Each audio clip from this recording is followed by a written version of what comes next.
Welcome to the Cryptosphere. This is Cryptogenic coming at you. Today, I want to ask you a simple question or do my best to share my perspective on this question. And the question is, how do you manage the volatility in the crypto market? How do you manage the volatility in the crypto market? And what would be a good investment strategy for managing the volatility in the crypto market? Now, I want to first begin by saying I am not a financial advisor. This is not a financial advice. I'm neither telling you to buy nor not to buy cryptocurrency.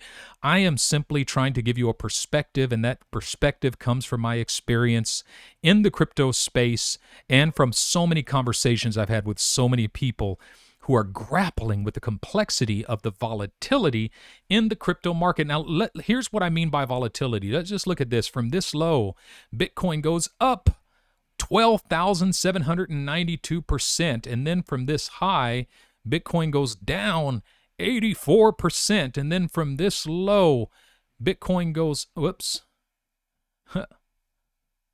and then from this low, Bitcoin goes up 399%, and then from this high, Bitcoin goes down 74%, and then from this low, Bitcoin goes up 1,400%, maybe even a little better than that, actually, 1,591%, and now from this high, what are we looking at?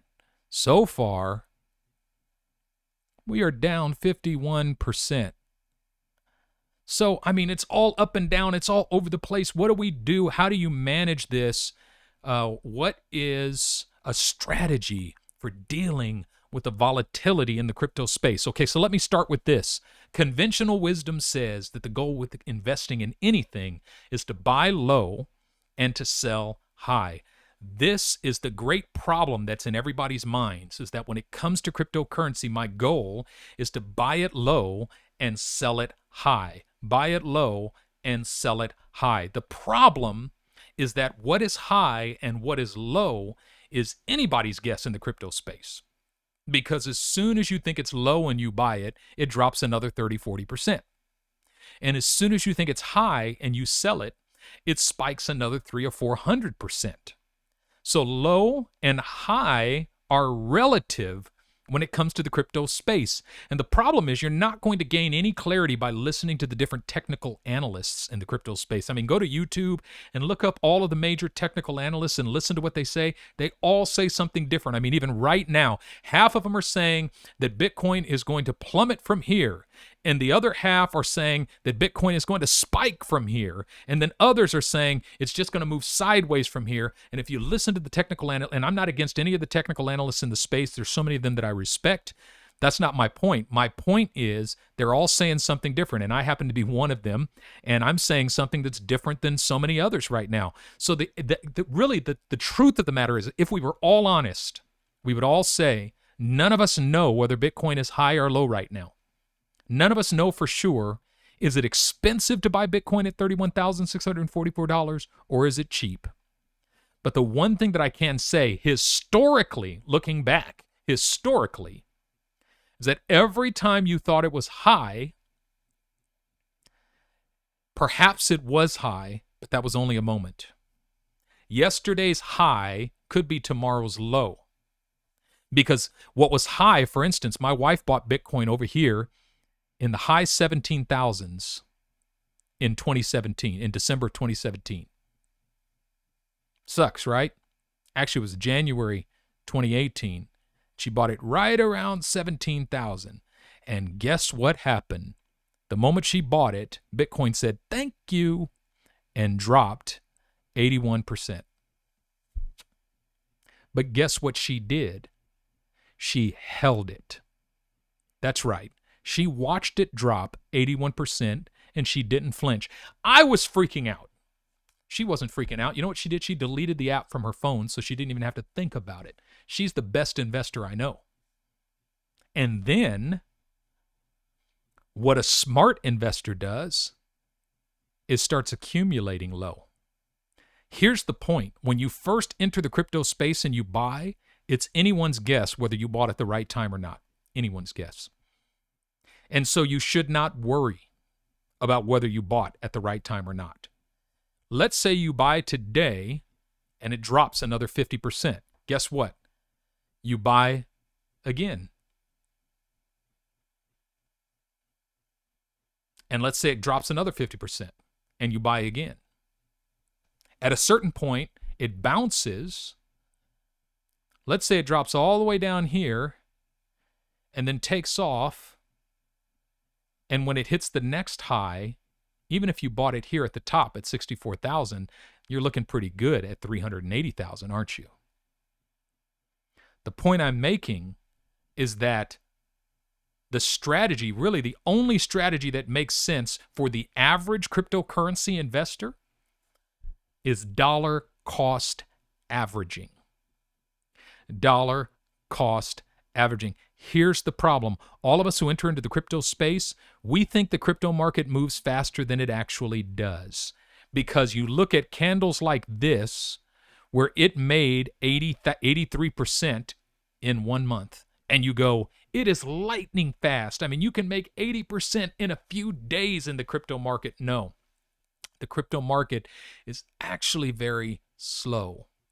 It's very slow. I mean, look at this. If you go back to December of 2017, it's made 57% since then, 55% at the very top.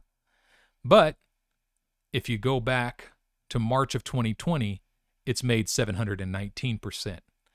If you go back to December 2018, it's made 902%. But if you go back to January 2015, it's made 19,467%. Do you see where I'm going with this? The point I'm making is the average one of us, the average everyday investor, you should not pour your energy into trying to learn how to be a Bitcoin trader. It's going to take you years to figure that out and to make money doing that. And you're probably going to throw a lot of money at it. I have a friend who for years simply dollar cost averaged in using Coinbase. All he did was put an automatic buy of a certain amount every Monday. And he didn't care if it went up, if it went down, if it went sideways. Every Monday he bought. And guess what happened? He started buying in 2014. Let's say it was way, over here. First thing that happened is his portfolio went down 75%.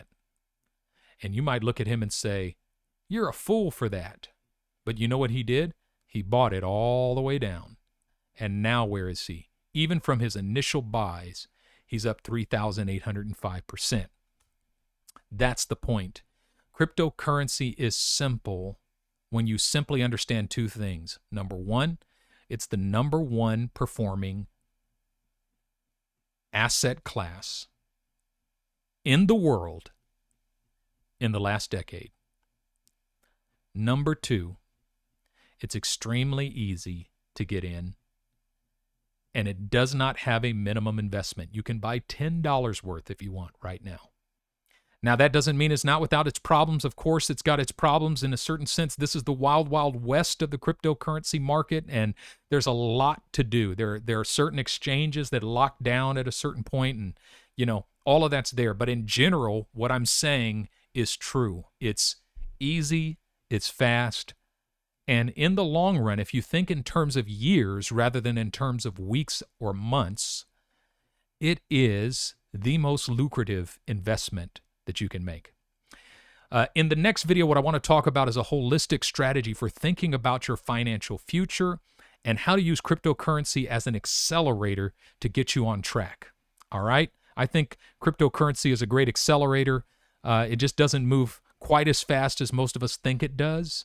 But if we think in terms of years instead of in terms of months, it's a great accelerator that can catapult you towards the fulfillment of your financial goals and your financial future and the future of your family. And we're going to talk about that in the next video. Hey, thanks so much for watching. If you like this video, please like it, subscribe to this channel, drop me a line and let me know if you like this content and any other ideas or any other topics that you want me to talk about.